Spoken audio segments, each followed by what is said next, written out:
द्वारा हुआ है। और दूसरी चीज, ये काम हमें इतना कराना पड़ा है इस वजह से क्योंकि पहले काम नहीं हुए थे।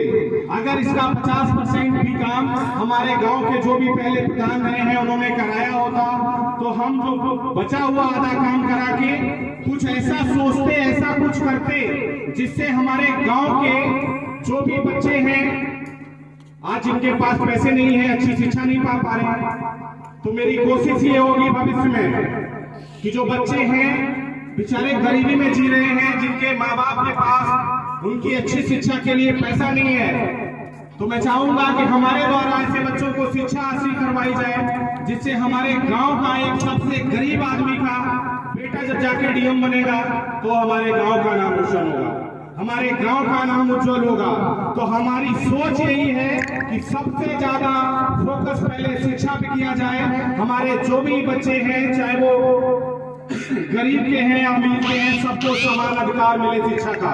हमारी गवर्नमेंट बहुत कुछ खर्च कर रही है इस पे, लेकिन बात वही है, प्राइमरी स्कूल खुले हुए हैं, शिक्षा फ्री मिल रही है, लेकिन हम लोग खुद इतने शिक्षित नहीं आज तक बन पाए जो जाके पूरे 30 दिन में एक दिन तो बनता है कि जाइए प्राइमरी स्कूल में, हमारा बच्चा जहां पढ़ रहा है उसको नोटिस कीजिए कि क्या पढ़ाया जा रहा है, क्या नहीं पढ़ाया जा रहा है। सरकार का काम है पैसा खर्च करना, उसका सदुपयोग हो रहा है या दुरुपयोग, ये हमें देखना पड़ेगा।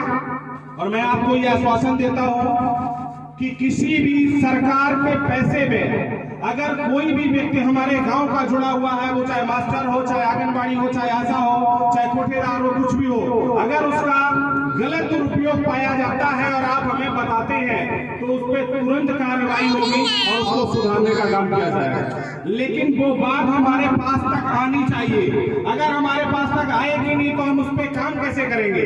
हमारा इस माइक को पकड़ के यहाँ पे कोई भी ऐसा सोचना नहीं है कि हम यहाँ पे किसी पब्लिक को भड़काने के लिए आए हैं। मेरा सिर्फ कहना है अपने अधिकारों को समझिए, अगर मैं गलत कर रहा हूँ तो मेरे लिए भी आवाज उठाइए।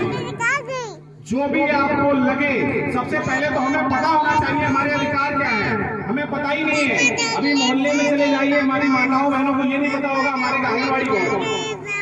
अब बताइए हमें यही नहीं पता है हमारी आंगनबाड़ी कौन है, तो हम उसका फायदा क्या होता है आंगनबाड़ी से वो कैसे समझ पाएंगे।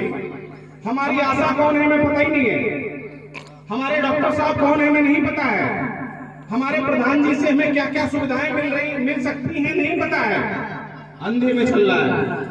तो जितने हमारे पढ़े लिखे लोग बैठे हुए हैं उनसे मेरा एक निवेदन है कि जो भी आपके मोहल्ले के, आपके घर के लोग हैं, सबसे पहले उनको जागरूक करिए, उन्हें अपना अधिकार बताइए क्या है। उस अधिकार को वो जब जान जाएंगे तो फिर वो अधिकार हासिल भी कर लेंगे। और उसमें कोई अगर हासिल करने में समस्या आती है तो उसके लिए आप लोगों ने हमें वोट देकर प्रधान बनाया है, हम आपकी सेवा के लिए ही हैं, वो हमें बताइए। सबके लिए घुमा फिरा के आइए तो शिक्षा सबसे जरूरी है। सबसे पहले शिक्षित बनिए, जाति बिरादरी धर्म ये सारी चीजें तब हमें अच्छी लगती हैं जब हम इतने शिक्षित हैं कि हमें सही और गलत रास्ते का ज्ञान है, और हम खुद शिक्षित नहीं हैं तो कुछ छोटी सोच के लोग हमें फंसा लेते हैं और गलत रास्ते पे डाल देते हैं, और वहीं पे आके ना हम अपना उद्धार कर पाएंगे, ना अपने गांव का कर पाएंगे, ना अपने राष्ट्र का कर पाएंगे। तो सबसे पहले तो आज बाबा साहब की जयंती पे मैं चाहता हूँ कि हम सारे लोग एक संकल्प लें, चाहे हम मजदूरी डबल करेंगे लेकिन अपने बच्चे को अच्छी शिक्षा देंगे, चाहे हम डबल मेहनत करेंगे लेकिन अब अपने अधिकारों को जानेंगे, और उन अधिकारों को जानते हुए अगर मैं भी गलत कर रहा हूं तो मेरे खिलाफ भी आवाज उठाएंगे। किसी के बहकावे में नहीं आएंगे, किसी की राजनीति में नहीं आएंगे, अपना खुद का दिमाग लगाएंगे हर क्षेत्र में, चाहे वो प्रधानी का वोट हो, चाहे वो विधायकी का वोट हो, चाहे वो सांसदी का वोट हो। हम किसी के कहने से वोट नहीं देंगे, हम सबकी सुनेंगे, लेकिन उसके साथ साथ अपना दिमाग लगाएंगे। दिमाग क्या लगाना है कि जो प्रत्याशी है, जो प्रधानी के लिए खड़ा है, चाहे विधायकी के लिए खड़ा है, चाहे सांसदी के लिए खड़ा है, उसने अपनी लाइफ में क्या किया है, सबसे पहले हम ये देखेंगे। अगर उसने अपने जीवन में अपना विकास किया है, अपने घर का विकास किया है, तो मैं गारंटी दे रहा हूं वो आप सबका भी विकास करेगा। लेकिन जिस व्यक्ति ने अपना विकास नहीं कर पाया, अपने घर का विकास नहीं कर पाया, और अगर ऐसे इंसान को हम कोई भी पद पकड़ा देंगे तो वो उसको डुबाने का काम करेगा, दूसरा काम नहीं होगा।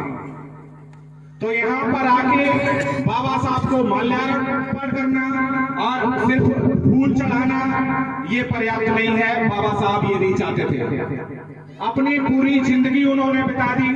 ऐसा मैं तो महाग्रंथ कहूंगा, हमारा जो जितना भी दुनिया का सिस्टम चल रहा है वो बाबा साहब की देन है।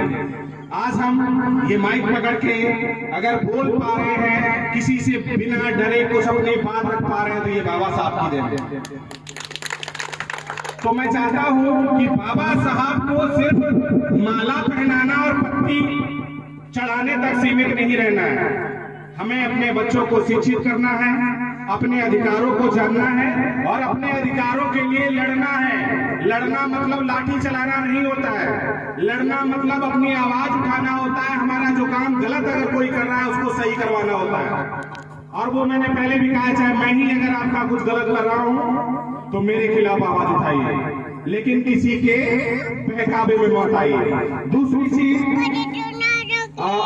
जो मैंने नोटिस किया है, इन 5 से 6 सालों में मैं गांव में आप लोगों से जुड़ा हुआ हूं, तो मैंने नोटिस यही किया है कि जितने हमारे गरीब लोग ही कहूंगा मैं, जो इनका डेली का जीवन यापन जो है वो मजदूरी से हो रहा है, ऐसे लोगों में से हम अगर 100 लोग मजदूर हैं तो 100 में से मुझे जो देखने को मिला है 70 या 80% लोग ऐसे हैं जो डेली 400 रुपए कमा के आ रहे हैं और शाम को इसीलिए धुआं लेके जा रहे हैं। क्या है भाई, अपनी जिंदगी के बारे में सोचिए। अपनी नहीं तो आपने अपनी काट ली, अपने बच्चों के बारे में सोचिए।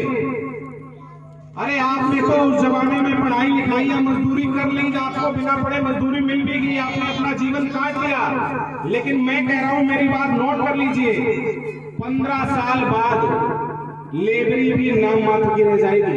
लेबर की जरूरत नहीं होगी, सारा काम मशीनें करेंगी। और आप मशीनें कब चला पाएंगे? जब आप पढ़े लिखे होंगे। और आप अपने बच्चों को पढ़ा तब पाएंगे जब आप सराफी नहीं होंगे। नहीं तो आपको देखते देखते एक दिन आपका बच्चा भी पौआ लेके आने लगेगा और आपकी औकात नहीं है, आप उसको रोक पाओ। तो मेरी आप सबसे यही हाथ जोड़ के विनती है कि अच्छे इंसान बनिए। हम किस जात से हैं, किस धर्म से हैं, ये बहुत बात की चीजें हैं। पहले एक अच्छे इंसान बनिए, अपने घर परिवार को सुधार लीजिए, अपने बच्चों के भविष्य का कुछ सोच लीजिए, उसके बाद अपने गांव के बारे में सोचिए, उसके बाद अपने राष्ट्र के बारे में सोचिए, उसके बाद धर्म के बारे में सोचिए। लेकिन ऐसा हो नहीं रहा। हमारे बाबा साहब जिन्होंने पूरा संविधान बना दिया, हमारे बौद्ध भगवान के अनुयायी थे और बौद्ध भगवान के कुछ नहीं तो 5 मूल मंत्र तो मुझे लग रहा है जितने हमारे बौद्ध भगवान के अनुयायी होंगे उनको पता होंगे। 5 मूल मंत्र उन्होंने दिए थे।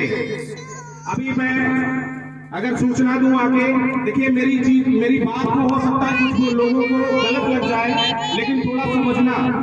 अभी मैं सूचना दे दूं आगे कि एक बौद्ध भगवान की या बाबा साहब की रैली चलनी है, बहुत बड़ी रैली लेके चलना है।